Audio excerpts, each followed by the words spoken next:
আসসালামু আলাইকুম। আজকে আমি এমন কিছু আমল আপনার সাথে শেয়ার করব যেগুলো করলে আপনার সওয়াব হবে ৫০০ বছর যে আমল করে জীবন পার করে পরকালে পাড়ি জমিয়েছে তার মতো। হয়তো আপনার বয়স ৫০০ বছর হবে না, হয়তো আপনি ৫০, ৬০, ৭০ বছরে দুনিয়া থেকে বিদায় নেবেন, কিন্তু পরকালে গিয়ে অবাক হবেন, হায় রে এত সওয়াব না আল্লাহ। আপনি নিজেই হয়তো আল্লাহকে বলবেন, হাদিসে এরকম আছে যে আল্লাহ তোমার এই ফেরেশতারা ভুল ঠুল হিসাব করেছে, আমি এত সওয়াব কামাই নেই, তো ও আমাকে হয়তো বড় পীর আব্দুল কাদের জিলানীর আমলনামা ধরায় দিছে। আপনি হয়তো আল্লাহকে বলবেন, আল্লাহ এ তো বাইজিদ বুস্তামের আমল, এ তো আমাদের সিলেটের শাহজালাল রহমতুল্লাহ আলাইহির আমল মনে হয়, আমি এত বস্তাভর আমল কখন করলাম? আল্লাহ তখন বলবেন, আমার বান্দা, আমার ফেরেশতারা ভুল করে না, এগুলো তোরই আমল, তুই এই করেছিলি সেই করেছিলি, আমি বিনিময়ে বাড়াই দিছি, তুই শবে বরাত পালন করছিলেন না, তুই শবে কদর পালন করছিলেন না, আরে ওই এক রাত্রের কারণেই তো তোর আমল নামায় এত এত আমি দিয়ে দিয়েছি। তো ওই দিন আপনি অবাক হয়ে যাবেন।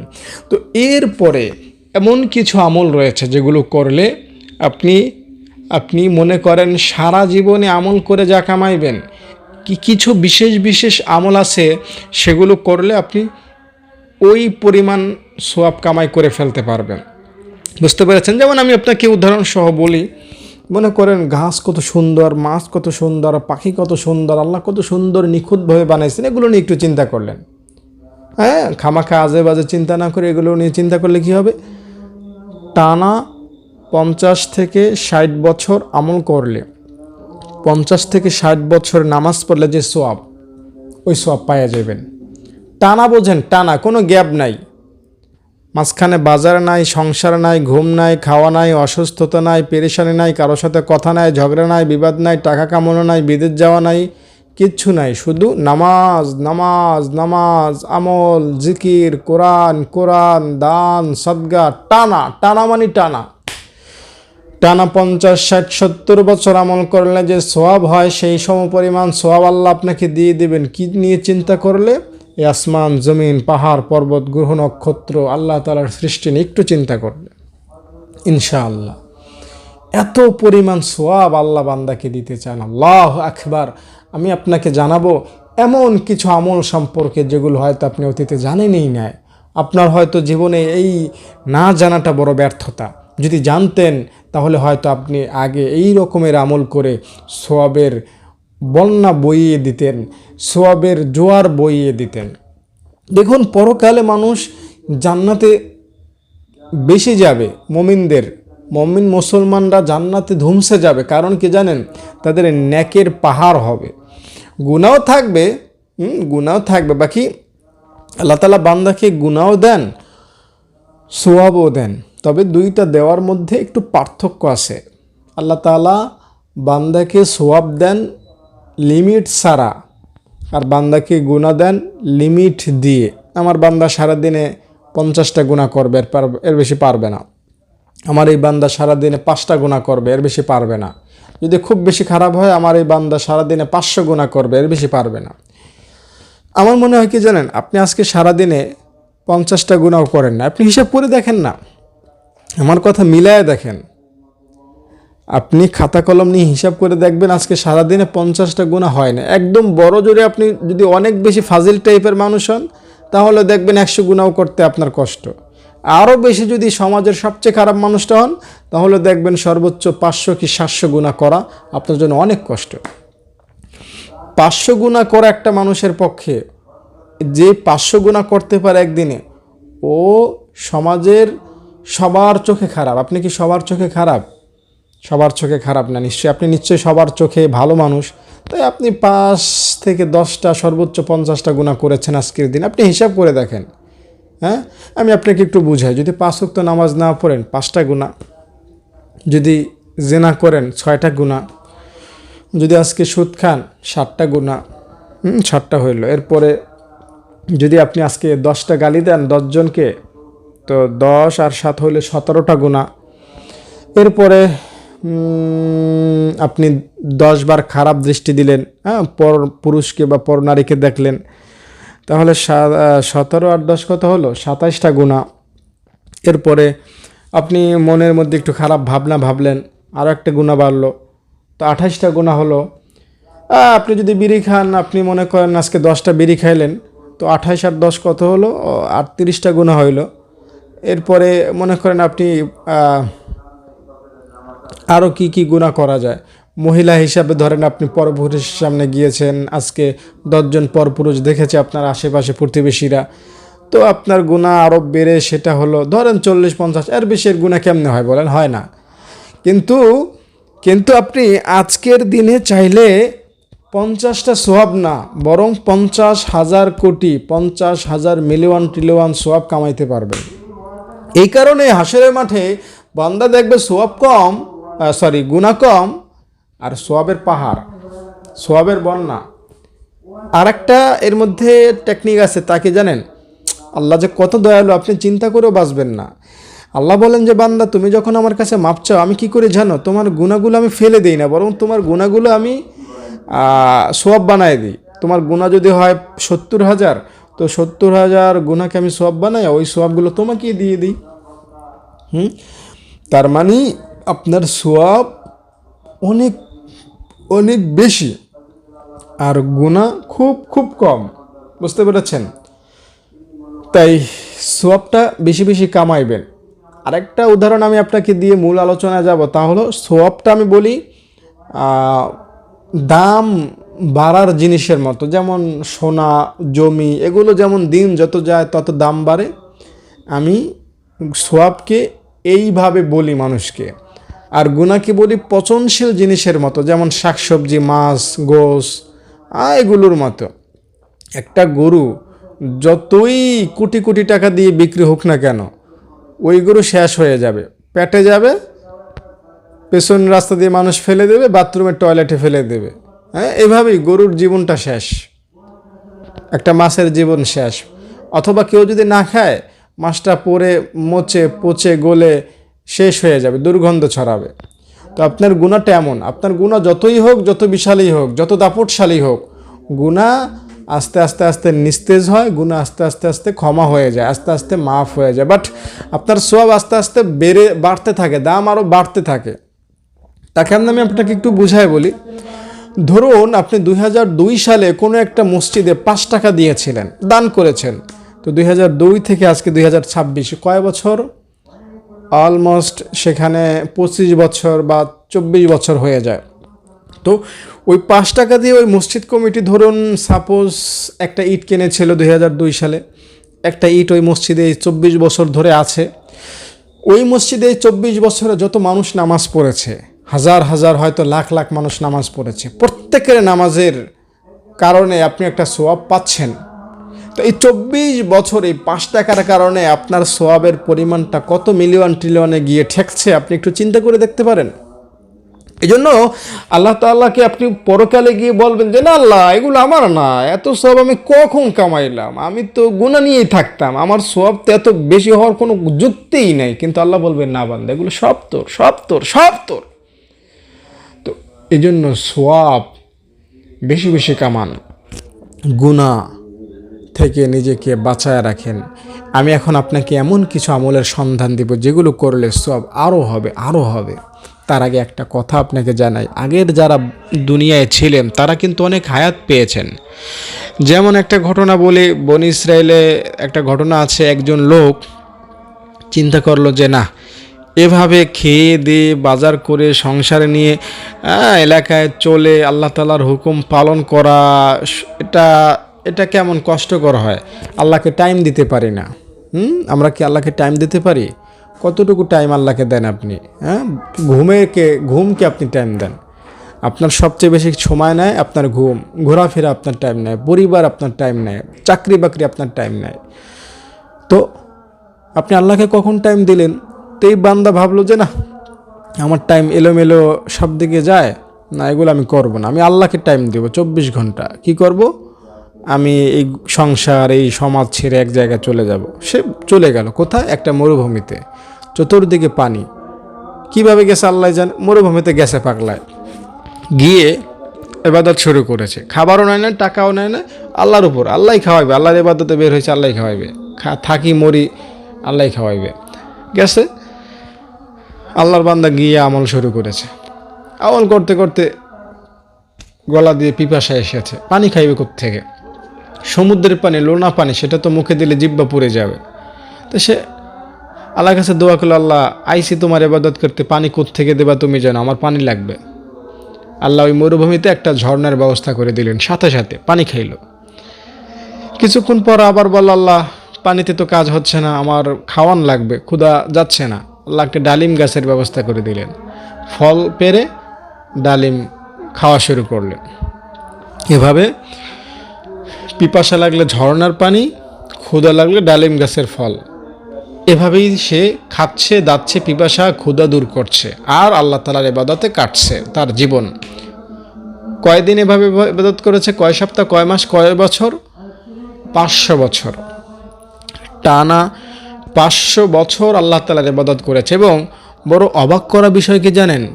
ওই লোকটা তো একা, তার আশেপাশে কেউ নাই। তাই সে আল্লাহকে বলেছিল, আল্লাহ আমাকে মরণ দিলে এখানেই দিবা, কিন্তু আমি আর বাড়ি টাড়িতে যাচ্ছি না, এখানেই মরতে চাই। আর আরও একটা দোয়া তোমার কাছে, তা হলো আমি কিন্তু ঘুমের ঘরে মরতে চাই না, খাওয়ার অবস্থায় মরতে চাই না, আমি মরতে চাই সেজদারত অবস্থায়। তোমাকে সেজদা দেবো, ওই সময় আজরাইল পাঠাবে, এর আগেও না পরেও না। আল্লাহ তাআলা তার এই দোয়া শুনলেন এবং সে আরও বললেন যে, আল্লাহ আমি সেজদা অবস্থায় মরব, আমার কবরটাও যেন এই সেজদারত অবস্থায় হয়, আমি এখানেই সেজদারত অবস্থায় কবর, আমার দাফন তুমি ব্যবস্থা করে দিবা। তো আল্লাহ তার সেজদারত অবস্থায় মরণ দিলেন এবং ওই সেজদারত অবস্থায় আল্লাহ তাআলা কুদরতিভাবে তাকে ওইখানে রেখে দিয়েছেন। আজও পর্যন্ত হাদিস সাক্ষী, আপনি হুজুরদেরকে জিজ্ঞাসা করতে পারেন প্রয়োজনে, ওই লোকটা আজও ওইখানে সেজদারত অবস্থায় শায়িত আছেন এবং কিয়ামত যখন হবে সে সেজদারত অবস্থা থেকে উঠবে। কত সুবহানাল্লাহ, কত ভাগ্যবান সে। হ্যাঁ, তো 500 বছর আমল করেছে। তো আপনি আমি তার তুলনায়, সে যদি হয় বোয়াল মাছ, আমরা তো পুঁটি মাছও না। হ্যাঁ, সে যদি বোয়াল মাছ হয়, আমরা তো পুঁটি মাছও না। সে যদি হাতি হয়, আমরা তো একটা পিঁপড়াও না। আমি কি ভুল বলেছি? ভুল বলি না কিন্তু। তাই আমরা আমল করে তাকে ছাড়িয়ে যেতে চাইব, তাকে আমরা সোয়াব দিয়ে হার মানাতে চাইব। হ্যাঁ, আপনি 500 বছর তার মতো হায়াত পাবেন না, কিন্তু আপনার কাছে এমন কিছু অস্ত্র, এমন কিছু হাতিয়ার আছে যেগুলো ব্যবহার করে আপনি তাকে হার মানাতে পারেন। যেমন আগেকার মানুষ যুদ্ধ করতো তলোয়ার দিয়ে সামনাসামনি। হ্যাঁ, আগেকার মানুষের 1 লক্ষ সৈনিকেরা যতটুকু প্রভাব ফেলতে পারত, এখন একটা বোমা তার চেয়ে বেশি প্রভাব ফেলতে পারে। একটা বোমা মারলেই 1 লাখ 2 লাখ সৈন্য কোথায় উড়ে যাবে, দিশাও পাবে না। আগের 1 লাখ মানুষের যুদ্ধ, 1 লাখ সেনাবাহিনী যুদ্ধ করলে যতটুকু প্রভাব ফেলতে পারত, এখন কোনো একটা সরকার যদি একটা বোমা ফেলে তার চেয়ে বেশি প্রভাব পড়বে। 1 লাখ মানুষ যুদ্ধ করতে আসলে আর সরকার যদি একটা বোমা দেয়, সব জ্বলে পড়ে শেষ হয়ে যাবে, তাদের কোনো অস্তিত্ব থাকবে না। এটা জাস্ট একটা সিম্পল, আপনি ওইভাবে নেবেন না, আমি সহজে বোঝানোর জন্য বললাম। জানি না কতটুকু উদাহরণটা মিলেছে, জানি না। আগে যারা দুনিয়ায় ছিলেন, 500 বছর, 1000 বছর হায়াত পাইছেন, তাদেরকে আপনি চাইলে একটা দোয়া দ্বারাই, ওই অ্যাটম বোমার মতো কিছু দোয়া আছে ইসলামে, একটা দোয়া দ্বারাই ফেল করে ফেলতে পারেন। আছে তো, যেমন আপনি যদি মনে করেন ইশরাকের নামাজ পড়েন, হজের সোয়াব পাবেন, উমরার সোয়াব পাবেন। যদি আপনি পড়েন আওয়াবিনের নামাজ, 12 বছর নামাজ পড়ার সোয়াব পাবেন। যদি আপনি পড়েন চাশতের 4 রাকাত, 84 বছর নামাজ পড়ার সোয়াব পাবেন। এরপরে আপনি যদি ফজরের নামাজ পড়েন, এশারের নামাজ পড়েন, সারা রাত তাহাজ্জুদ পড়ার সোয়াব পাবেন। আপনি যদি জুমার দিন মসজিদে কদম দিয়ে যান, 1 কদমে 1 বছর রোজা, 1 বছর তাহাজ্জুদ পড়ার সোয়াব। 100 কদম দিলে 100 বছর রোজা, 100 বছর তাহাজ্জুদের সোয়াব। ওই যে আল্লাহওয়ালার কথা বললাম, 500 বছর যে আল্লাহর ইবাদত করেছে, ওই 500 বছর আল্লাহ ইবাদত করে যা পাইছে, আপনি জুমার দিন 500 কদম দিয়ে তার চেয়ে বেশি সোয়াব পাইতে পারেন। ও তো পাইছে 500 বছর ইবাদত করে 500 বছরের সোয়াব। আপনি 500 কদম দিয়ে জুমার দিন 500 বছর রোজা রাখার সোয়াব, 500 বছর তাহাজ্জুদের সোয়াব কামাই করতে পারেন। তার মানে 1000 বছর আমল করার সোয়াব আপনি পাইতে পারেন মাত্র 500 কদম দিয়ে। 500 কদম দিতে আমি একদিন হিসাব করেছিলাম, 500 কদম দিতে আপনার হয়তো 6 থেকে 8 মিনিট সময় লাগতে পারে, আর বেশি না।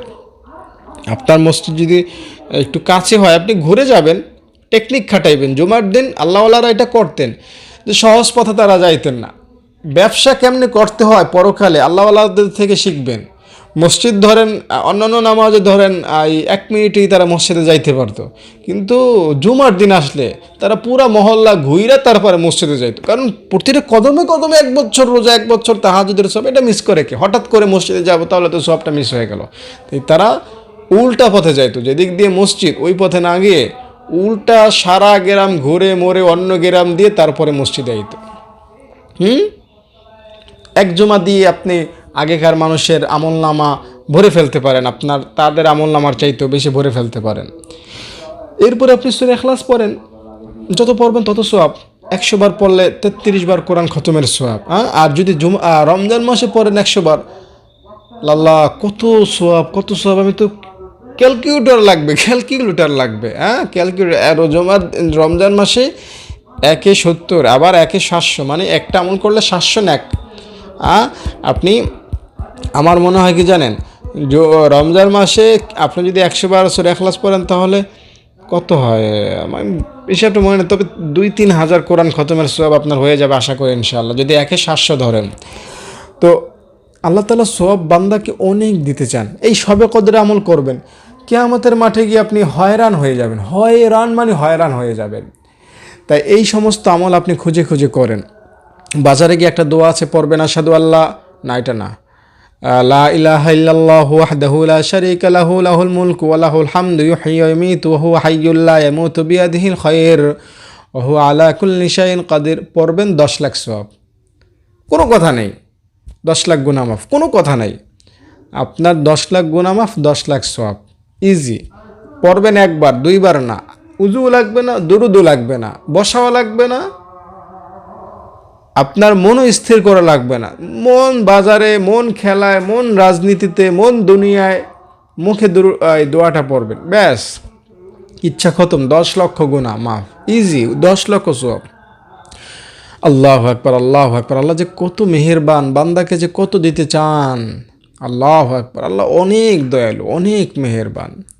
দেখুন, একজন লোককে, আমার দাদার কথাই বলি, তার যথেষ্ট জমি ছিল, তিনি মারা গেছেন, আল্লাহ তাআলা তাকে জান্নাত দান করেন। তো শেষ বয়সে আমি তাকে বলছিলাম যে দাদা, জমি বিক্রি করো, খাও দাও, ঘুমাও, আরাম আয়েশ করো, উমরা করো, হজ করো, দেশ বিদেশ ঘুরো, দান সদকা করতে থাকো। তো সে বিক্রি করে যতটুকু প্রয়োজন উমরা করা, দান সদকা করা করেছে, বাকি সবসময় বলতো যে জমা জমি তো তোরাই খাবে, এগুলো বিক্রি করলে তো তোদেরই সমস্যা। তো আমি তার ছেলে না, আমি তার নাতি। সে আমাদের প্রতি এত টান যে জমা জমি বিক্রি করলে তো করতেই পারি, কিন্তু তোরা খাবে কি, তোদের প্রতি একটা ভালোবাসা আছে না। তো সম্পদ বাবা কামাই করুক, মা কামাই করুক, এগুলো সন্তানের জন্য রেখে যায় যে আমার সন্তান যেন ভালো থাকে। বাবা মা জানে যে আমি বাঁচবো না, নিশ্চিতভাবে আমি মরে যাব, কিন্তু আমার সন্তান যেন এগুলো দিয়ে ভালো থাকে। তো আল্লাহ তাআলাও বান্দার এমনটা চান যে হাসরের মাঠে আমার বান্দার তো সওয়াবের দরকার, তো আমার বান্দাকে আমি সওয়াব দিব, অনেক বেশি সওয়াব দিব। মা বাবা যত কামাই করুক তার চেয়েও বেশি দরকার হয় মা বাবার সন্তানের জন্য, আরও রেখে যাব আমার সন্তানের জন্য। তো আল্লাহ তাআলাও বান্দাকে এভাবে অনেক বেশি করে রেখে দিতে চান বান্দার জন্য। তো আল্লাহ তাআলা আপনাকে অনেক দেবেন ইনশাআল্লাহ। পরিশেষে একটা শর্ট মেসেজ আপনাকে দিয়ে ভিডিওটা শেষ করব, তাকে জানেন, আপনি শোনেন ভিডিও। আপনাকে আমি জানাই, ফেরেশতারা তো জান্নাত পাবে না, কিন্তু ফেরেশতাদের সওয়াব আছে। এই ফেরেশতারা আপনাকে সওয়াব দিয়ে দেবে যদি বিশেষ একটা আমল করেন। আমলটা আমি আপনাকে জানাবো, তার আগে অনুরোধ করব, যারা এখনও ভিডিওটিতে লাইক করেন না, কমেন্টে আমিন লিখেন নাই, অনুগ্রহ করে একটা লাইক করে দেন না, আর কমেন্টে আমিন লিখে দিয়ে না। আমার ভালো লাগে লাইক দেখলে। আপনাদের জন্য দোয়া করে আল্লাহ তাআলা আপনাদেরকে লাইক দেওয়ার তৌফিক দান করেন, কমেন্টে আমিন লেখার সুযোগ করে দেন। আমিন। আল্লাহ তাআলা আপনাদের মনের আশা পূরণ করে দেন। তো হাসরের মাঠে আপনি এক ফেরেশতার সওয়াব পাইলে আপনি আর কি লাগে বলেন? তো এক ফেরেশতার সওয়াব কেমনে পাইবেন? এক ফেরেশতার সওয়াব পাইতে আপনাকে আমি কিছু পরামর্শ দিই।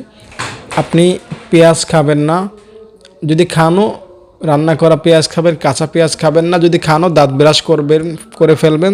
এরপরে আপনি ঘরে গান বাদ্য শুনলেও এগুলো থেকে তো আমি বেঁচে থাকবেন সেটা বলতে পারি না আপনাকে, হয়তো এগুলোতে আপনি অভ্যস্ত। তারপরও আপনাকে একটু সতর্ক থাকতে হবে। যদি শোনেনও একদম ইয়ারফোন দিয়ে, একদম নিম্ন আওয়াজে, কারণ আপনার ঘরে ফেরেশতা থাকলে যদি তাদের কানে আপনার এই গানের আওয়াজ যায়, ফেরেশতারা আপনার ঘর থেকে, আপনার এরিয়া থেকে চলে যাবে। তাই কখনো গান উচ্চ আওয়াজে শুনবেন না, টিভিতে কখনো নাটক সিনেমা ছাড়বেন না, এবং ঘরের মধ্যে কোনো ছবি টানিয়ে রাখবেন না, ঠিক আছে? এগুলো করবেন। আর বেশি বেশি ফেরেশতারা দোয়া করে যে আমলগুলো করলে সেগুলো করবেন। যেমন অসুস্থ ব্যক্তিকে দেখতে যাওয়া, সূরা হাশরের শেষ 3 আয়াত সকালে পড়া, তাহলে 70,000 ফেরেশতারা দোয়া করে। এই আমলগুলো বেশি বেশি করবেন, ইনশাল্লাহ পরকালে আপনি একজন ফেরেশতার সওয়াব পাবেন। আর সবচেয়ে বেশি যেটা করবেন সেটা হলো দুরূদ শরীফ। দুরূদ শরীফ পড়লে আসমানের যত ফেরেশতা আছে সব ফেরেশতা আপনার জন্য দোয়া করতে শুরু করে। তো আশা করি ইনশাল্লাহ দুরূদ শরীফ বেশি বেশি পড়ার ফলে হাশরের মাঠে আপনি এক ফেরেশতার সওয়াব খুব ইজিলি পেয়ে যাবেন। اللهم آمين. ربنا ظلمنا أنفسنا وإن لم تغفر لنا وترحمنا لنكونن من الخاسرين. আয় রব্বুল আলামিন, হ্যাঁ আরশের মালিক মহান আল্লাহ, যে সকল বান্দা বান্দি, যে সকল ভাই বোন এই ভিডিওটা দেখলো মনোযোগ সহকারে গুনাহ মাফের আশায়, অনেক বেশি নেক কামাই করার আশায়, আল্লাহ তাদের গুনাহ তুমি মাফ করে দাও। তাদের নেক আমল নামায়, সোয়াবের আমল নামায় উহুদ পাহাড় সম পরিমাণ নেক দান করে দাও, সোয়াব দান করে দাও।